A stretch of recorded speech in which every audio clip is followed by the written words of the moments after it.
Everyone, advocate രജി മനോജ്. കാലം പോണ പോക്കേ ഹസ്ബൻഡിൻ്റെ വീട്ടിൽ ഹസ്ബൻഡിൻ്റെ ഫ്രണ്ട്സും റിലേറ്റീവ്സും ഒക്കെ ഇവരോട് പറയാതെ തന്നെ ഒരു സർപ്രൈസ് വിസിറ്റ് കൊടുത്തു. അത് കണ്ടപ്പോൾ ഹസ്ബൻഡ് വൈഫിനോട് പറയണേ ഇവർക്ക് വേണ്ടി എല്ലാവർക്കും വേണ്ടിയിട്ട് ചായയും സ്നാക്സും എല്ലാം കൂടെ ഒന്ന് ഉണ്ടാക്കി കൊണ്ടുവരാനായിട്ട്. ഇനിയിപ്പോൾ അത് പറഞ്ഞത് ഏത് ടോണിലാണെന്നൊന്നും അറിയില്ല. പറഞ്ഞു.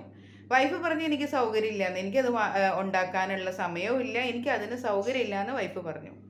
ഈ ഹസ്ബൻഡ് റിലേറ്റീവ്സും ഫ്രണ്ട്സൊക്കെ വീട്ടിൽ പോയതിന് ശേഷം, അതായത് വീട്ടിൽ നിന്ന് പോയതിന് ശേഷം ഹസ്ബൻഡും വൈഫും തമ്മിൽ ഭയങ്കരമായിട്ട് വഴക്കുണ്ടായി. ഇതിനെ ചൊല്ലി കുറച്ച് ദിവസം കണ്ടിന്യൂസ് ആയിട്ട് ഒരേ കാര്യവും പറഞ്ഞ് ഭർത്താവ് ടോണ്ട് ചെയ്യലും വൈഫിന് അത് ഇഷ്ടപ്പെടാതെ വരുമ്പോഴും അങ്ങനെ പല കാര്യങ്ങളും പറഞ്ഞ് വഴക്കുണ്ടാക്കിക്കൊണ്ടിരുന്നു. ഫൈനലി ഹസ്ബൻഡ് മടുത്തിട്ട് ഭാര്യയുടെ അഗേൻസ്റ്റ് കേസ് കൊടുക്കുവാനും ഡിവോഴ്സിന് വേണ്ടിയിട്ട്. കാരണം എന്തായിരുന്നു?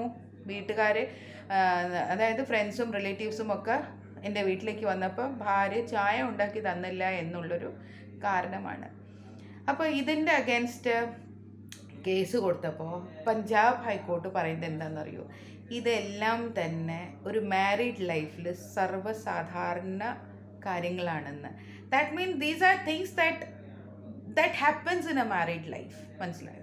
അപ്പോൾ അതിന് വേണ്ടിയിട്ട് ഭാര്യയെ ഡിവോഴ്സ് ചെയ്യാൻ വേണ്ടിയിട്ട് പോവുക എന്ന് പറയുന്നത് കറക്റ്റ് അല്ല. ഇതൊരു ഗ്രൗണ്ടായിട്ട് കണക്ക് കൂട്ടാൻ പറ്റത്തില്ല.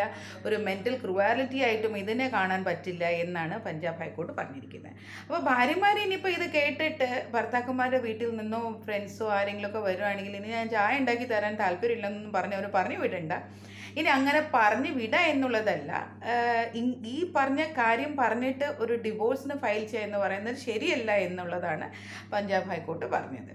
അപ്പം ഭാര്യമാർക്കും ഭർത്താക്കന്മാർക്കും ഇതിനെക്കുറിച്ച് എന്തെങ്കിലുമൊക്കെ പറയാനുണ്ടെങ്കിൽ കമൻറ്റ് ബോക്സിൽ ഇടുക. Okay, by.